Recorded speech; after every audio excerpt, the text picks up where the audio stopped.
South ఇండియాలోని అతి తక్కువ ధరలకి రత్నాలను అందించే ఏకైక సంస్థ 6JVR. ఏ ఆడబిడ్డ అయినా ఆలోచించేది వ్యక్తిగత విమర్శలు ఎవరు భరించరు.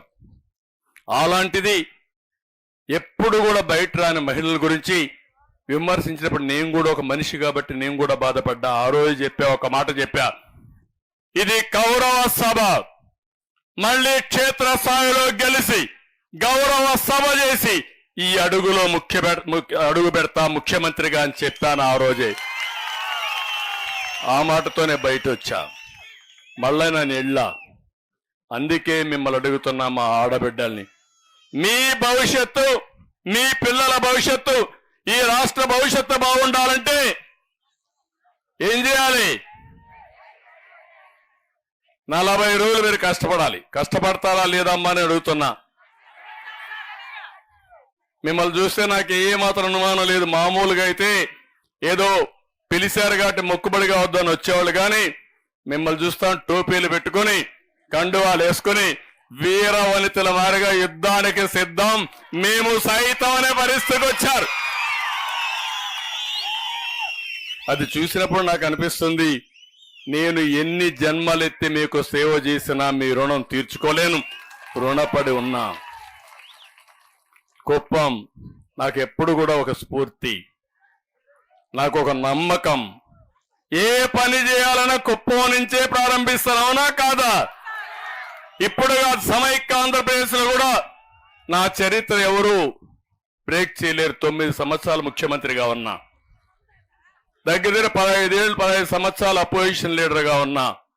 కానీ నాకు స్ఫూర్తినిచ్చింది, ఎక్కడికి పోయినా ఇంత ఆనందం ఉండదు, కుప్పానికి వస్తే మాత్రం నాకు ఫుల్ జోష్ ఉంటుంది, చాలా ఆనందం ఉంటుంది. దానికి ఉదాహరణ ఏంటంటే మీ మంచి మనసులు, రెండోది నా మీద ఉండే అభిమానం, నిస్వార్థంగా ఆలోచించే మనస్తత్వం. అందుకే నేను కుప్పానికి వచ్చినప్పుడు ఫుల్ గా ఛార్జ్ అయ్యి మళ్ళా వెళ్తాను వేరే ప్రాంతాలకి. అందుకే 7 సార్లు ఎన్నికల్లో గెలిపించారు. 35 ఏళ్ళు అయింది. మళ్ళా రెన్యూవల్కి వచ్చాయి. ఇప్పుడు మళ్ళా గెలిపించమని కోరుకోవడానికి, ఆ గెలిపించే ముందు మీ ఆశీస్సులు తీసుకోవడానికి, ఇక్కడి నుంచి బయట పోవడానికి ముందుగా వినాయకుని టెంపుల్కి వెళ్ళా. ఎలాంటి విఘ్నాలు లేకుండా చూడమని వినాయకుడికి దండం పెట్టుకున్నా. కన్యకా పరమేశ్వరి టెంపుల్కి వెళ్ళా. మా ఆడబిడ్డలు ఆరాధించేది కన్యకా పరమేశ్వరి టెంపుల్లో మీ ప్రతినిధిగా ఆ తల్లి దీవెనలు తీసుకుని, నిజమైన దేవతల మా ఆడబిడ్డలు ఎక్కడున్నారు, మీకోసం ఇక్కడికి వచ్చాను నేను. మీ ఉత్సాహం చూస్తే చాలా ధైర్యం వచ్చింది. ఏకపక్షంగా ఎన్నికలు ఉండాల్సిన అవసరం ఉంది. ఒక్కొక్కసారి బాధేస్తుంది. నేను అన్ని విషయాలు మీటింగ్లో మాట్లాడతాను. ఈరోజు మన కర్తవ్యాన్ని గురించి ఇక్కడ మాట్లాడుకుందాం. మిగిలిన విషయాలు, అన్ని విషయాలు కూడా మీటింగ్లో మాట్లాడతాను. ఈరోజు ఆ మీటింగ్లో కూడా చాలా విషయాలు చెప్పాలి మీకు. నేను ఒకటే ఆడబిడ్డలందరినీ కోరేది, మీకు అండగా నేనుంటా. 2 కోట్ల మంది ఆడబిడ్డలకు హామీ ఇస్తున్నా, మన నియోజకవర్గంలో ఆడబిడ్డలకు హామీ ఇస్తున్నా.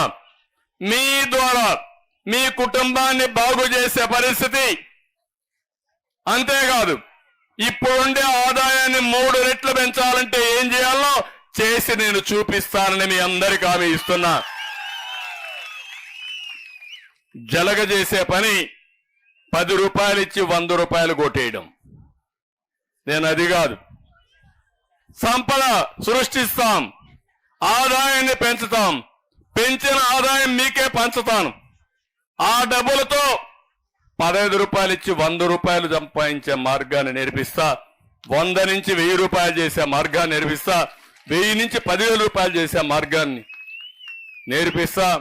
ఎప్పటికప్పుడు సంపద సృష్టిస్తూ పేదరికం లేని సమాజాన్ని చేయాలనేది నా జీవిత ఆశయం అని చెప్పి కూడా మీకు తెలియజేస్తున్నా. సుమన్ టీవీలో మీ పర్సనల్ అండ్ బిజినెస్ ప్రమోషన్స్ కోసం కింది నెంబర్కి కాంటాక్ట్ చేయండి.